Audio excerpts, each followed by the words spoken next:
میدونستی یک کندل داره آینده ما رو شکل میده و میتونی ازش خیلی راحت پول در بیاری؟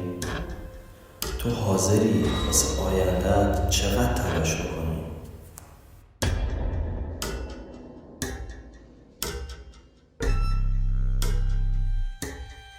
هلو گایز، چطورین؟ امیدوارم که هر روزتون خفن‌تر از دیروز باشه و پر از شادی و سلامتی واسهتون باشه. آقا اومدم اول فیلم بهتون بگم که حتما ما رو حمایت کنید، سابسکرایب کنید، کامنت بذارید، لایک و اینکه شیر بکنید تا ما هم یه ذره انرژی بگیریم واسه ویدیوهای بعدیمون. ویدیو قبلی اومدیم راجع به کندل صحبت کردیم و اینکه کلن مشخصات یک کندل رو متوجه شدیم که چطوریه و خیلی راحت الان دیگه میتونیم تشخیص بدیم که یک کندل صعودیه یا نزولیه و تمام فعل و انفعالاتش رو دیگه الان میتونیم متوجه بشیم. امروز اومدیم با یه مبحث خفن‌تر و یه پله اومدیم جلوتر به نام کندل استیکا. کندل استیکا کلن یه پله شما رو میبرن جلو و یک ذره مفهوم میدن به کندلا و اینو بدونید که ما کندل استیک زیاد داریم و توی این مارکت پر از اسمه.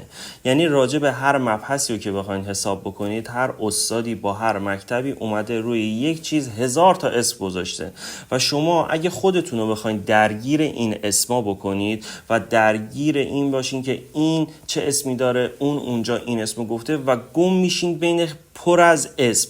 به اسما کاری نداشته باشین، به کارایی فکر بکنید و اینکه اون کندل یا اون مبحث چه کارایی واسه شما داره. پس اسمو فراموش بکنید. راستی یه کتاب بهت معرفی کردم توی اپیزود قبلی، اپیزود راز کندل. اگر ندیدیش یا نمیدونی اسم کتاب چیه، حتما ویدیو قبلی رو نگاه بکن، چون کتاب فوق‌العاده‌ایه و تمام سوالات تو راجع به کندلا بهت جواب میده. دلت میخواد توی زندگیت معجزه اتفاق بیفته؟ حتما کتاب بخون. اگه دنبال معجزه میگردی، کتاب بهتون معجزه رو میده. امروز 3 تا کندل استیک خفن واسهتون آوردم، 3 تا گلچین کردم که توی این مارکت بالا پایینش رو نگاه بکنید، هر جا رو نگاه بکنید پر از این کندل استیکاست و خیلی باشون سر و کار دارین. و اینم بدون که یک کندل استیک میخوام آخر ویدیو بهت معرفی بکنم، اسمشو خودم گذاشتم کندل استیک معجزه‌گر، که توی اکثر تریدات به شما نقطه ورود میده و باهاش میتونی تاییدیه‌های خیلی خفنی بگیری. یعنی اکثر تریدرهای حرفه‌ای منتظرن که اون کندل شکل بگیره و یک تاییدیه خفن بتونن ازش بگیرن و وارد معامله بشن، چه معامله سل چه معامله بای. اولین کندل استیک که باهاش سر کار داریم کندل استیکیه به نام دوجی. ما 4 مدل دوجی داریم بچه‌ها. خب که اصلا دوجی رو بخوایم با هم دیگه راجبش صحبت بکنیم، مفهوم دوجی رو بخوایم بدونیم چیه.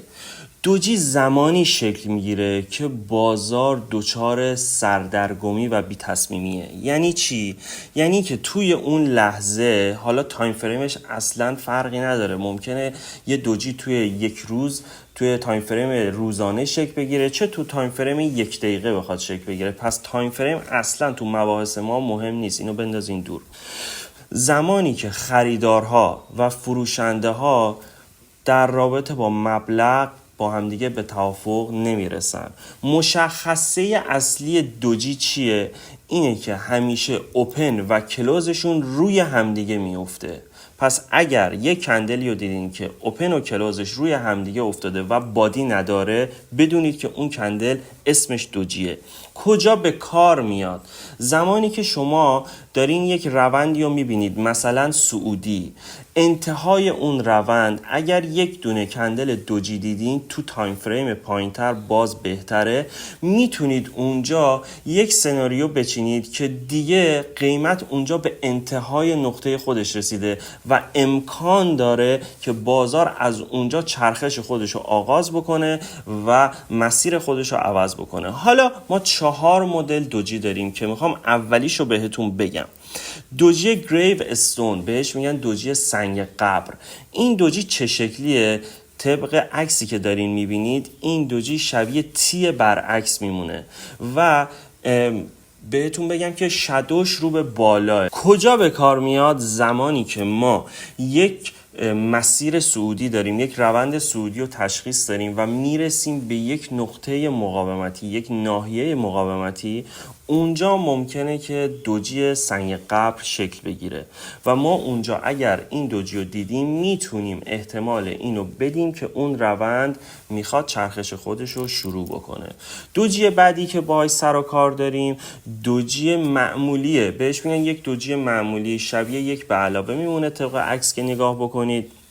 توی این دوجی میتونیم به وضوح متوجه بشیم که بازار دچار بی تصمیمیه و یکی از دوجی‌های مورد علاقه منه و شما خیلی زیاد توی این مارکت میبینیدش. توی تایم فریم کوچیک، یعنی توی 5 دقیقه، 1 دقیقه، 15 دقیقه، مخصوصا توی 1 دقیقه و 5 دقیقه بچه‌ها، زمانی که توی یک ناحیه مهم مقاومتی، چه حمایتی، تو پرایس اکشن اسمش اینه، توی اسمارت مانی بهش میگن دیمند یا ساپلای، توی این ناحیه‌های حساس اگر دوجی معمولی رو دیدین اینو بدونید داره به شما گوشزد میکنه که بازار از اونجا امکان داره که چرخش خودش رو آغاز بکنه.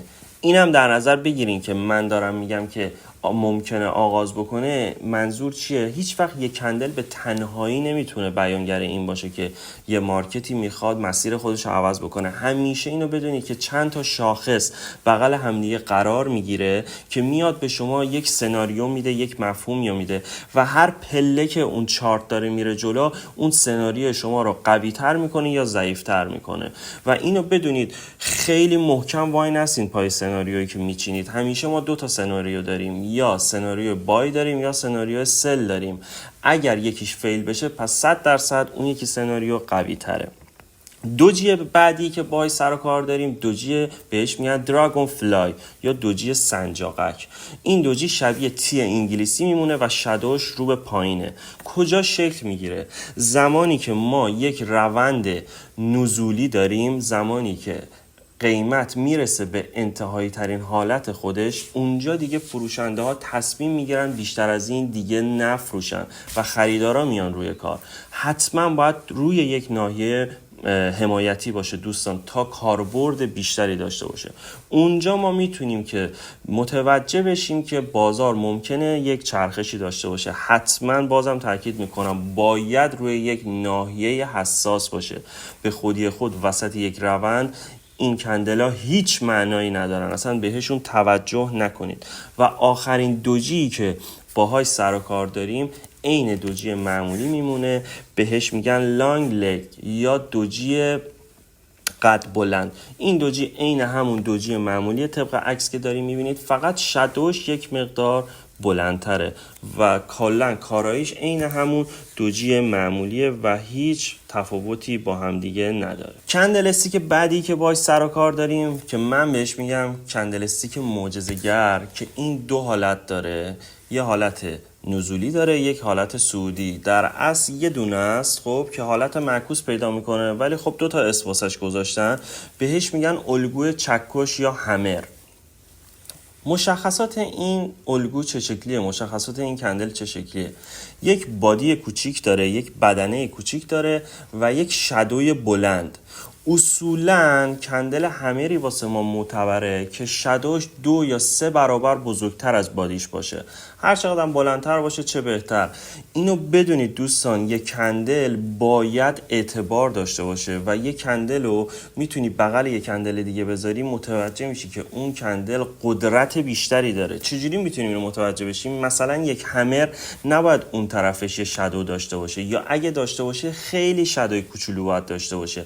اگر دیدین 2 طرف شادو زده بدونید اون همر نیست، یا اگر اونو همر میخواین بدونید فاقد اعتباره یا زور خیلی کمی داره. اگه همون کارایی رو بخواد داشته باشه، اون زوری که شما میخواین و اون چرخشی که شما میخواین رو بهتون نمیده. پس کندل همر مشخصه اولش اینه که شادوش 2 یا 3 برابر خودش باشه. کجا شکل میگیره این کندل همر؟ زمانی که ما یک روند نزولی رو داریم، میرسیم به انتهای اون روند و میرسیم به ناحیه حمایتی. اینو بدونید اونجا یعنی آخرین جاییه که قیمت داره خودشو میبینه و فروشنده ها دیگه حاضر نیستن بیشتر از این بفروشن. اونجا دوباره خریدارا میان وسط میدون و میایم میبینیم که کلوز اون کندل حتی بالاتر از اوپنش بسته شده و یک شادو بلندی به پایین زده. نکته مهم این داستان کجاست؟ توی کندل استیکا نکته مهمش چیه؟ زمانی که یک شادو داره به یک سمتی میزنه یعنی دیگه بازار دوست نداره به اون سمت بره و خودشو داره جدا میکنه از اون حرکت. پس هر موقع یک شادو بلندی دیدین به یک سمت داره میره، اینو بدونید ریجکتی اتفاق افتاده و بازار دیگه دوست نداره به اون سمت حرکت کنه و حرکت خودشو میخواد عوض بکنه. که توی این همر، الگوی همر، این موضوعی که شما میتونید توش تاییدیه های خیلی مهمی زمانی که میخواین ترید بکنید بگیرین. زمانی که یک روند نزولی دارین و میرسین به یک نقطه حمایتی، کندل همر رو که دیدین میتونید اونجا گوش به زنگ باشین و مثل یک اسنایپر بشینید بعد از اینکه تاییدیه بهتون داد وارد معامله های بایتون بشین. خیلی کندل مهمیه بچه‌ها و کندل طلاییه. کندل بعدی که باهاش سر و کار داریم همر معکوس بهش میگن یا چکش معکوس بهش میگن، شوتینگ استار، خیلی اسم داره. این الگو کجا شکل میگیره؟ زمانی که ما یک روند صعودی داریم میرسیم به یک ناحیه مقاومتی، اونجا دیگه خریدارا زوری ندارن که بخوان بخرن یا دیگه دلشون میخواد که فروشنده ها وارد میدون بشن. فروشنده ها زور بیشتری دارن و به یک ناحیه حساس رسیده، یک شادوی بلند زده رو به بالا، بازار دیگه دوست نداره بیشتر از این صعودی باشه و اونجا میتونیم منتظر یک چرخش خوب از مارکت باشیم و ازش یک معامله خوبی رو در بیاریم. پس نکته های طلایی چی بود توی کندل استیکا؟ یک، شادو داره به کدوم سمت میره؟ هر سمتی که داشت میرفت دیگه بازار دوست نداره به اون سمت بره. دو، اینی که این کندل استیکا کجا داره شکل میگیره؟ تو چه ناحیه‌ای داره شکل میگیره؟ آیا وسط رونده یا روی یک ناحیه حمایتی یا مقاومتیه؟ پس اگر وسط روند بود زیاد واسه ما اعتبار نداره و ارزشی نداره، حتما باید توی این ناحیه مهمی باشه. این نکته ها رو بچه‌ها پشت سر هم مطالعه بکنید، تمرین بکنید، برین توی تریدینگ ویو بک تست بگیرین، توی چارت ببینید، چشمتون عادت بکنه و وقتی که دارین چارت رو باز میکنید دیگه دنبالش نگردین، خیلی راحت بتونید پیداش بکنید. با ما حتما همراه باشین. اپیزود بعدی راجع به الگوهای دو کندلی یه مرحله دیگه میخوایم بریم جلو و دیگه کم کم پرونده کندلا رو ببندیم و بریم وارد مرحله های بعدی واسه ترید کردن بشیم. امیدوارم که لذتش رو برده باشین و ما رو حمایت بکنید. فعلا